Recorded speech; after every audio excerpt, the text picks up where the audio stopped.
سے آگے جانا سکے جبرائیل بھی، ساری حدوں سے پار تیری ذات ہو گئی۔ اب محمد جنید جو اس محفل کی آخری کڑی ہیں، آپ کے روبرو حاضر ہیں، محبت سے آپ حضرات کے لیے سماعت فرمائیں۔ چلیے شروع کیجئے، ایک دم قریب سے بولنا، مائک سے قریب، اذان تھوڑی لیٹ ہو گئی آج۔ خدا کے فضل سے جو میں کام کرتا ہوں، رسول پاک کا سابل میں اس میں نام کرتا ہوں، اور جو شوق سے دیتا ہے میرے سلام کا جواب، میرا حصول ہے میں اسی کو سلام کرتا ہوں۔ برادران اسلام، پردے میں خواتین اسلام، السلام علیکم ورحمۃ اللہ تعالیٰ وبرکاتہ۔ علیکم السلام ورحمۃ اللہ تعالیٰ وبرکاتہ۔ الحمدللہ رب العالمین والعاقبۃ للمتقین والصلاة والسلام على سید المرسلین وعلى آلہ وصحبہ اجمعین، اما بعد فاعوذ باللہ من الشیطان الرجیم، بسم اللہ الرحمن الرحیم۔ اِنَّا نَحْنُ نَزَّلْنَا الذِّكْرَ وَإِنَّا لَهُ لَحَافِظُونَ۔ آمنت باللہ صدق اللہ العظیم۔ آئے ہم اور آپ مل کر کچھ سننے اور سنانے سے پہلے آقا کریم کی بارگاہ عالی میں محبتوں کی تھالی میں درود پاک کی ڈالیاں سجا کر جھوم جھوم کر درود پاک پڑھے صلی اللہ اللہ علیہ صلو علیہ السلام و سلام علیکہ یا حبیب اللہ، یا نبی اللہ صلی اللہ علیہ وسلم۔ تھوڑے سائڈ کھڑے رہیں، گاڑیوں کو آنے جانے دیں، ماں بہنیں توجہ دیں، جانے دیجئے، کوئی ڈسٹربنگ نہ کیجئے۔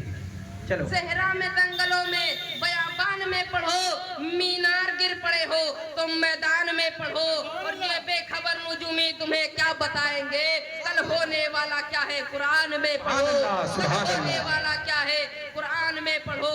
نام نبی کے صدقے کئی بار ہو گیا، طوفان دیکھتا رہا میں پار ہو گیا، قرآن پڑھ کے جب بھی دیکھا ہوں سامنے، ایسا لگا رسول کا دیدار ہو گیا، ایسا لگا رسول کا دیدار ہو گیا۔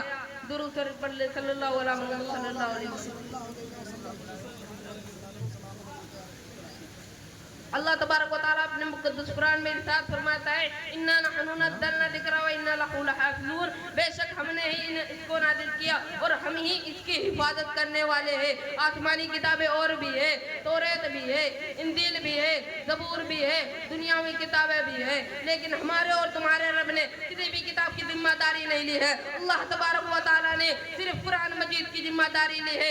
اس کی بلندی کو سمجھانے کے لیے ایک مثال بیان کرنا چاہتا ہوں۔ آپ دنیا کی ساری کتابوں کو لے لو، توریت کو بھی لے لو، انجیل کو بھی لے لو، زبور کو بھی لے لو، گیتا کو بھی لے لو، بھاگوت کو بھی لے لو، رام چندرمان کو بھی لے لو، راوڑ کو بھی لے لو، پھر ان کو سمندر کی گہرائی میں ڈال دیا جائے، تو توریت کو بھی سمندر کی گہرائی میں ڈال دیا جائے، انجیل کو بھی سمندر کی گہرائی میں ڈال دیا جائے، زبور کو بھی سمندر کی گہرائی میں ڈال دیا جائے، گیتا کو بھی سمندر کی گہرائی میں ڈال دیا جائے، بھاگوت کو بھی سمندر کی گہرائی میں ڈال دیا جائے، انجیل کو بھی سمندر کی گہرائی میں ڈال دیا جائے، راوڑ کو بھی سمندر کی گہرائی میں ڈال دیا جائے، پھر ان کے نام لے کے پکارا جائے، اے توریت تو آجا، اے انجیل تو آجا، اے زبور تو آجا، اے گیتا تو آجا، اے بھاگوت تو آجا، اے رام چندرمان تو آجا، اے راوڑ تو آجا۔ دنیا کی ساری کتابیں خاموش پڑی ہوں گی، جب قرآن شریف مجید کو پکارا جائے گا۔ ہندوستان کی سرزمین پر ہزاروں حفاظ کرام سینہ ٹھوک کر کھڑے ہو جائیں گے، اور جب تک کہیں گے،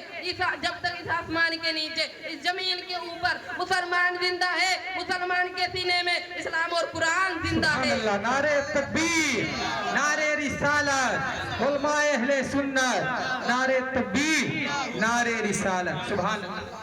تبھی تو کسی نے کیا خوب کہا ہے، نہ گھبراؤ مسلمانوں، خدا کی شان باقی ہے، ابھی اسلام زندہ ہے، ابھی قرآن باقی ہے، سبحان اللہ، سبحان ابھی اللہ۔ اسلام زندہ ہے، ابھی قرآن باقی ہے۔ اور یہ کافر کیا سمجھتے ہیں جو اپنے دل میں ہنستے ہیں، ابھی تو کربلا کا آخری میدان باقی سبحان ہے، اللہ، ابھی سبحان تو اللہ۔ کربلا کا آخری میدان باقی ہے۔ ہمارے اور تمہارے نبی سرکار مصطفیٰ صلی اللہ تعالیٰ علیہ وسلم سارے نبیوں میں لاجواب، ہمارے نبی کی کتاب ساری کتابوں میں لاجواب، ہمارے نبی کی امت ساری امتوں میں لاجواب، ہمارے نبی کا لایا ہوا مذہب سارے مذہبوں میں لاجواب، ہمارے نبی کی کردار لاجواب، ہمارے نبی کی گفتار لاجواب، ہمارے نبی کی رفتار لاجواب۔